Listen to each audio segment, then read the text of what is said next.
Coucou à tous, une petite vidéo aujourd'hui qui va être donc sur les cartes révélées, mais je vous fais un petit avertissement vu que j'avais peu de temps pour la faire aujourd'hui avant de partir en tournoi etc, enfin de faire tout ce que j'allais faire de manière générale. Eh bien j'ai speedé la cadence pour essayer de faire une vidéo pas trop longue malgré le nombre de cartes impressionnant. Accrochez vos ceintures, le débit de parole va être élevé, mais on a plein de choses à dire, c'est parti. Eh bien bonjour à toutes et à tous, ici c'est Ketal, on est là pour une nouvelle vidéo sur les analyses lorcaniennes. On a plein de nouveaux spoils, heureusement que j'avais fait une petite vidéo avec quelques spoils supplémentaires la semaine dernière parce que là tout est arrivé d'un coup alors que j'étais en week-end à Paris. Donc je vais devoir faire une vidéo sur les 30 derniers spoils, il y en a eu d'autres en fait entre temps, mais je me limite à 30 sinon ça fait des vidéos trop longues. L'objectif sera de faire la vidéo la plus courte possible en donnant le plus de détails possible et donc d'essayer de passer sous la barre des 40 minutes, voire même d'avoisiner la barre des 30 minutes, c'est notre objectif. On va donc commencer avec la première carte qui a été dévoilée, le chef Bogo. Alors, plutôt mon perso, le chef Bogo. Alors je vais juste faire un truc en fait, c'est que je me rends compte que mes cartes sont pas du tout assez grandes pour moi de mon côté, donc je vais un peu agrandir la fenêtre, voilà. Mais grosso merdo, le chef Bogo, c'est un personnage intéressant. 4 non ancrables, ça c'est embêtant quand même, le non ancrable c'est même très embêtant, parce que c'est un personnage qui joue sur les floatborn, et souvent les floatborn sont non ancrables, pas tout le temps mais souvent, du coup ça commence à faire beaucoup de non ancrables. Quand vous en jouez un de floatborn, vous mettez un dégât à tous les personnages adverses, en multi évidemment c'est incroyable, et même en solo c'est un peu la capacité de clochette, mais quand on joue un floatborn, alors il faut jouer assez de floatborn pour que ce soit utile, mais du coup si on joue chef Bogo et derrière clochette, ça met 2 au board adverse, sauf en cas de résiste 1 bien évidemment. Et derrière, il a quand même des stats intéressantes, 4 de vie pour résister à tous les trucs qui tapent à 3 évidemment, et 2 de l'or, on aime bien. J'ai encore du mal à imaginer le deck Floatborn et à voir si jamais ça va être tant joué, tant utile que ça. Dans tous les cas, c'est pas mauvais maintenant, il faudra voir le nombre de Floatborn, et si jamais il y en a beaucoup, des ancrables, car c'est ça un des gros potentiels soucis. En numéro 2, nous avons Judy Hopps. Judy Hopps pour 3, 2, 3, 2 de l'or. Très bonne stat comparé à Abel et tout. Avec une capacité, bien évidemment, sinon c'est un peu nul, parce que Jasmine serait meilleure. Mais la capacité est vraiment intéressante, parce que quand vous jouez ce personnage, vous pouvez bannir un item, et son joueur peut piocher une carte. On a enfin de la gestion d'objets, en autre chose qu'en acier, et ça c'est vachement cool. Ça donne un très bon avantage au deck bleu dans le futur du jeu par rapport aux objets qui peuvent être très embêtants, du genre la petite clochette de la Dinnerbell ou alors aussi le grimoire en améthyste qui fait directement du lore, qui est un objet pété, on va pas se mentir. Mais du coup, super cool et potentiellement vous pouvez même bannir un de vos propres objets s'il sert plus ou si jamais finalement ce n'est pas le bon match-up. Afin de piocher une carte, on sait jamais, ça peut être utile. Ce qu'il faut retenir surtout, c'est que ça permet de gérer les gros objets très embêtants dans les mauvais match-up et ça on aime. Nous avons Rei, alors version allemande là. Ce qu'il faut retenir, c'est que c'est un personnage qui va rentrer dans beaucoup de decks rush avec de l'émeraude. Pour 5, 3, 3, 3 de l'or évasif, c'est incroyable. Je pense que c'est un personnage qui va par exemple très facilement remplacer les chapeliers fous dans les decks émeraude, dans le sens que on a toujours du 3 de l'or, on a certes seulement 3 de vie et ça c'est potentiellement problématique, mais on a toujours évasif, et évasif pour plein de decks c'est très compliqué de les gérer. Alors, avec la recrudescence des personnages qui pour 2 sont 3-2 et évasifs que durant son tour, il faut voir si jamais Rei va vraiment être joué ou pas. Mais tel quel, je trouve la carte très intéressante dans le méta actuel. Vraiment 3 de l'or évasif, dans tous les cas, c'est toujours fort. Nous avons le grand coquin. Je me souviens plus du tout de ce qu'il fait. Alors, il va y avoir un coupage maintenant. A few moments later. Et où il est joué à des cartes allemandes. Donc, ce qui fait ce personnage, tout simplement, c'est qu'à chaque fois que vous jouez un personnage Floatborn, tous vos adversaires perdent 1 de l'or. Alors, c'est plutôt intéressant en multi. Maintenant, encore une fois, les decks Floatborn, il faudra voir si jamais c'est si efficace que ça. Et encore une fois, c'est un personnage non ancrable avec des stats pas folles. Lui, pour le coup, pour 3, 2, 3, 1 de l'or, c'est pas incroyable. Comparé aux 2, 4, 2 de l'or pour le chef box qu'on a vu plus tôt.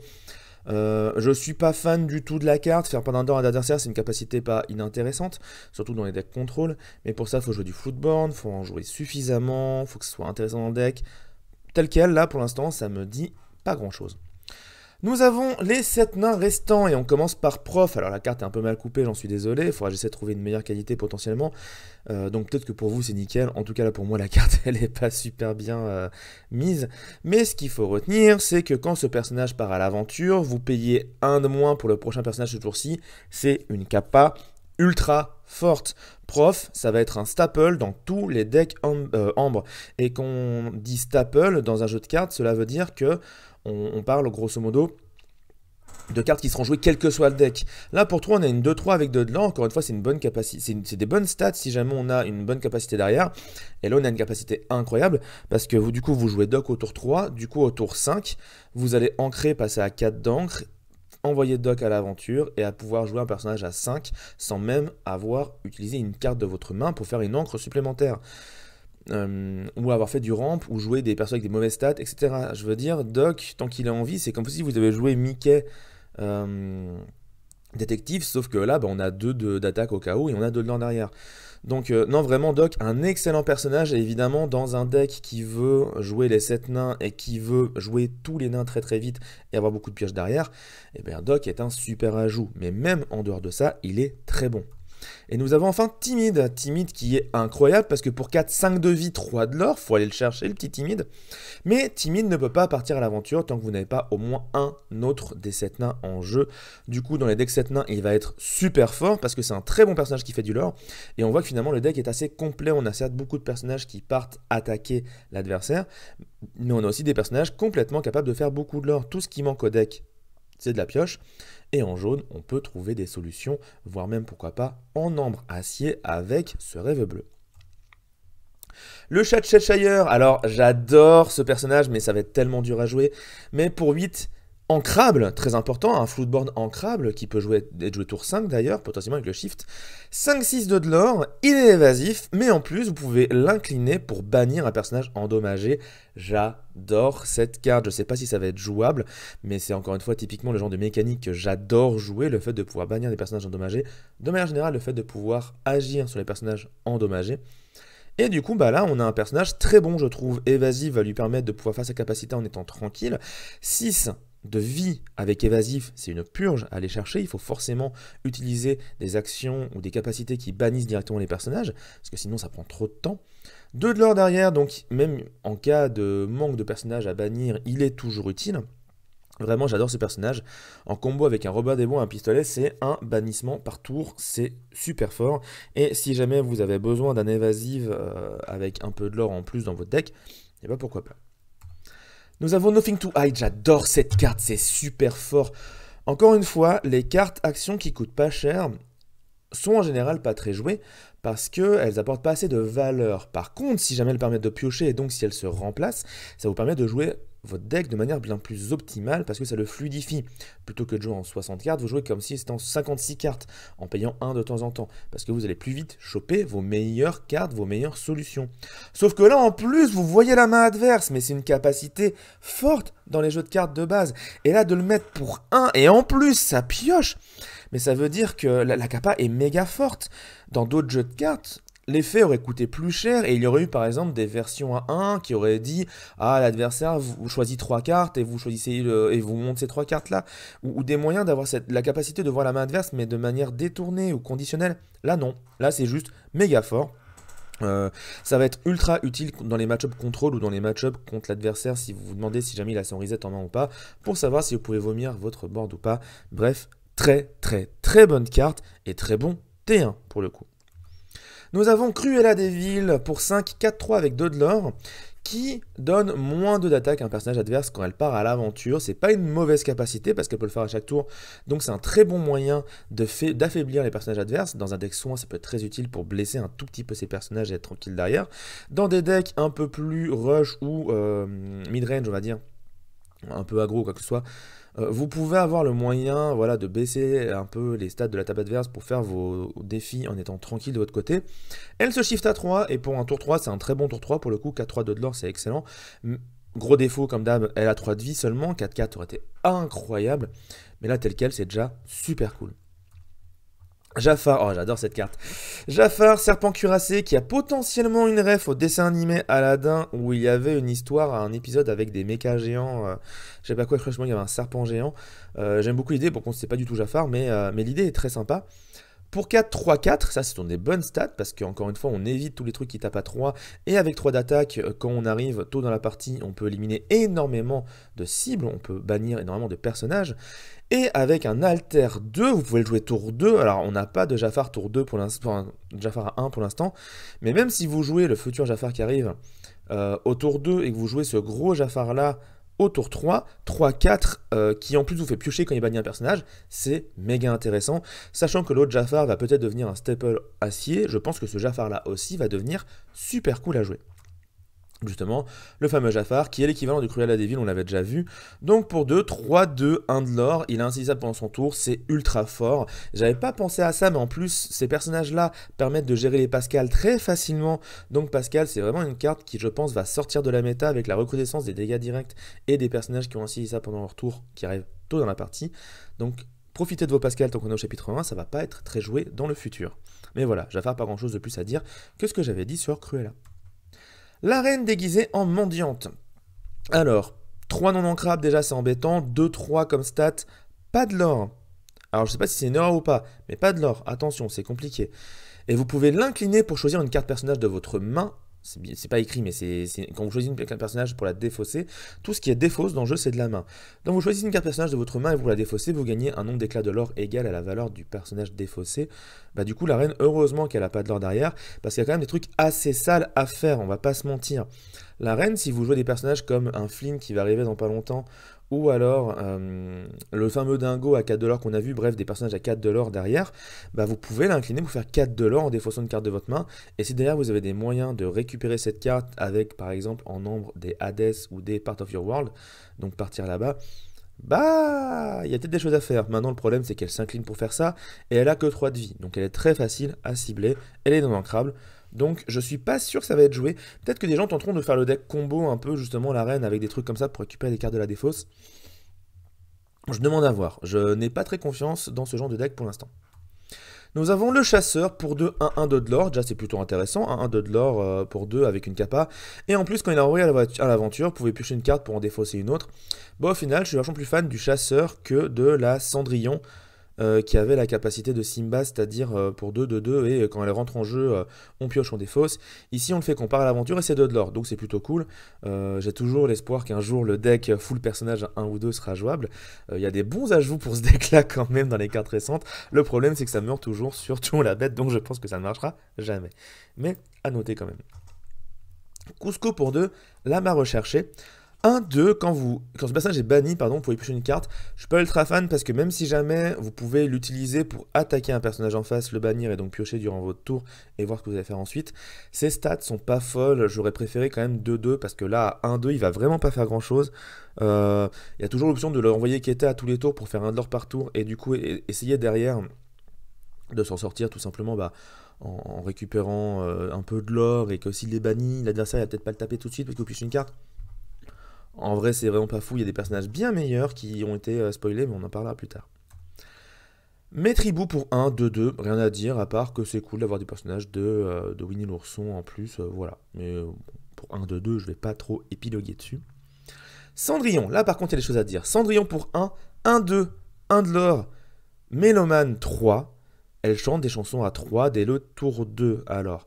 Pour l'instant, on peut imaginer des trucs un peu sympas, surtout à base, par exemple, de Ambre Améthyste, où elle pourrait chanter Mes amis de l'au-delà toute seule, tranquille, dès le tour 2.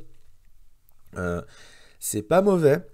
Maintenant, est-ce que ça vaut vraiment le coup de jouer un personnage qui va faire que ça et se faire massacrer juste après par le moindre personnage de l'en face? Faut voir. A noter quand même qu'il y a des chansons, vous allez voir, qui vont arriver dans les cartes suivantes et qu'elle peut les chanter une grande partie tour 2, et là ça peut devenir intéressant. Mais je demande quand même un peu à voir. Pour l'instant, je suis pas ultra fan. Il y a peut-être des choses à faire. Ça peut être un excellent alter pour la grosse Cendrillon acier qu'on a déjà vue. Ouais. Je suis pas convaincu à 100%. En vrai, il y a des grandes chances que ça soit joué, mais je suis pas convaincu à 100%. Raya pour 3. 2-3 en rubis. Durant votre tour, quand ce personnage bannit un autre personnage dans un défi, vous pouvez redresser ce personnage et elle peut pas attaquer pour le reste de ce tour. Ça aurait pu être super bien en étant un peu plus cher avec un peu plus de stats, parce que là le problème c'est que les personnages ayant minimum 1, voire très souvent 2 d'attaque, et ben en fait, soit ils ont 2 d'attaque et 2 de vie, et auquel cas vous allez en faire 2 et c'est tout, donc c'est pas incroyable pour 3. Soit les personnages en face ont 1 d'attaque mais souvent ont plus de vie, alors moi ce soit des tours 1, genre des 1-2 comme Cendrillon et des trucs comme ça et tout, souvent c'est des 1-3 voire des 1-4 comme on a déjà vu tout à l'heure, et là du coup bah en fait elle va pas faire grand chose, donc je suis pas très fan de Raya.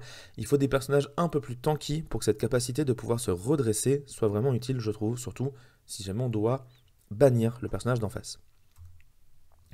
On en parlait tout à l'heure d'un personnage Flynn Rider à 4 de l'or, le voici pour 4 de 3. 4 de l'or. C'est incroyable. Évasif, c'est incroyable, mais évidemment il y a une feinte. La feinte c'est qu'il a moins 1 de l'or pour chaque carte dans la main de votre adversaire. Donc dans un deck défausse rush, c'est ultra intéressant. Dans un deck défausse contrôle, on va peut-être passer à côté, parce que même s'il est jouable très tôt dans la partie, le problème, c'est tout simplement qu'il a que 3 de vie, et aussi que dans un deck plutôt orienté contrôle, faire des points, ça ne nous intéresse pas tant que ça. On préfère tout simplement bloquer la game en continuant de faire de la défausse et peut-être des dégâts sur les personnages sur le board, plutôt que de faire du rush. Mais, on a quand même dans leur canap souvent peu de cartes en main. Alors, à moins que l'adversaire joue vraiment un truc turbo pioche à base de rêve bleu ou de choses comme ça, là il fera pas grand chose. Mais dans beaucoup de match-up, ou justement contre les match-up un peu orientés sur le rush, qui pioche peu, ça peut être une excellente carte, ça peut être un très bon side à avoir potentiellement. Surtout s'il arrive au tour 2 et que vous avez des moyens de beaucoup défausser la main adverse. Nous avons Donald Duck pour 3, une 0,5. Alors, c'est un dos nul, désolé, c'est pas un dos nice, mais c'est plutôt un dos nul parce qu'il faut jouer une action pour qu'il ait plus de l'attaque durant ce tour, et ce que pendant votre tour, pas pendant le tour adverse. Donc Donald aura toujours 0 d'attaque durant le tour adverse, donc il se fera massacrer sans gérer aucune carte adverse, et vu qu'il faut, pour lui mettre juste 2 d'attaque, il faut jouer une action, franchement, c'est vraiment pas intéressant. Mergotel qui rentre avec une mécanique intéressante, surtout pour les decks basés sur le soin. Pour 2, une 3-4, mais en fait non, pour 2 c'est une 3-1, parce qu'elle rentre en jeu avec 3 dégâts. Mais si vous pouvez la soigner, du coup c'est incroyable, parce que vous avez une 3-4 assez facilement, et 4 de vie c'est un très bon score pour être soigné et re-soigné par la suite.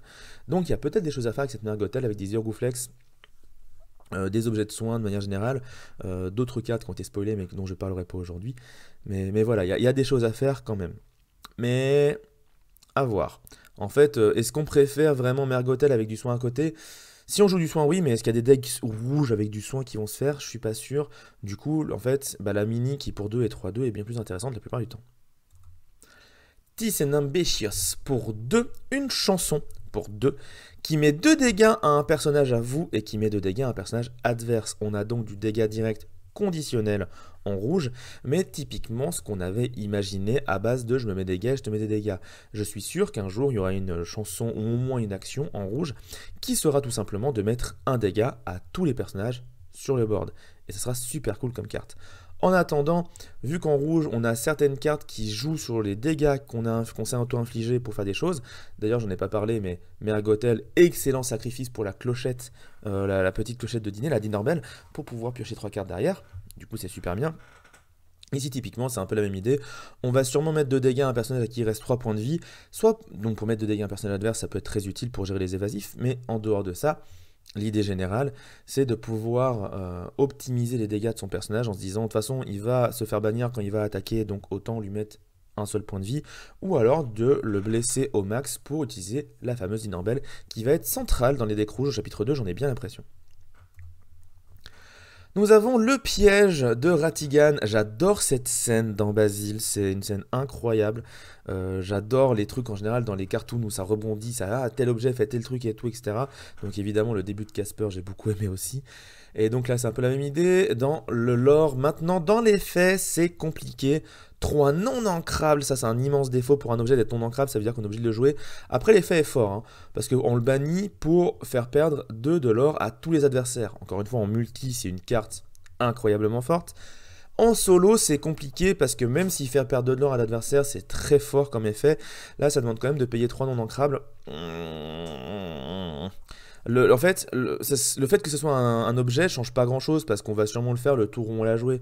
La seule différence, c'est que si vous jouez contre un adversaire qui met du temps à prendre du lore, vous pourrez le faire plus tard, mais il a aussi des chances de se faire casser. En général, l'objet, en fait, on va le jouer, on va le défausser direct, on va le bannir direct pour faire son effet.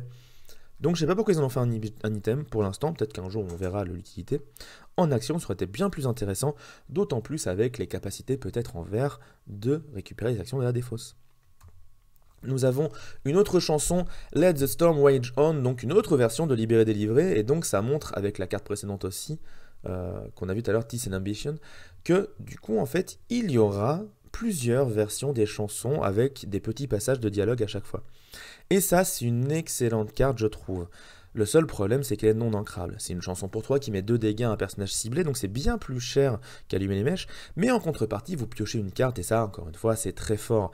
Excellente chanson à chanter avec la Cendrillon dont on a parlé tout à l'heure, la Mélomane 3, parce que du coup, tour 2, vous mettez 2 dégâts à un personnage, et il y aura forcément un truc à 2 points de vie à aller gérer, et vous piochez une carte derrière, donc ça la rentabilise.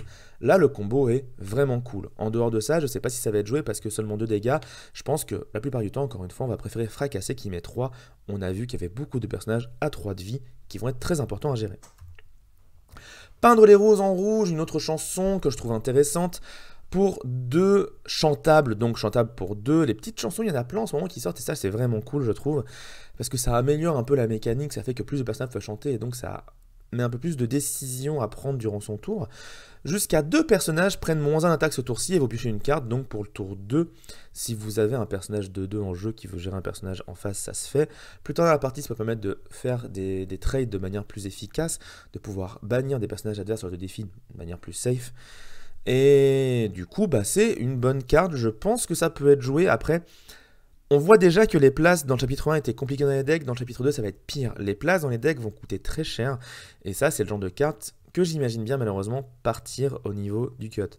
Par contre, si jamais il y a des decks ambre vraiment très orientés chansons, avec par exemple le collier d'Ursula et des trucs comme ça qui arrivent, bah là ça devient super intéressant parce que c'est une chanson qui fait un effet qui sera toujours cool, qui pioche une carte, qui peut piocher avec les necklaces, les pendentifs.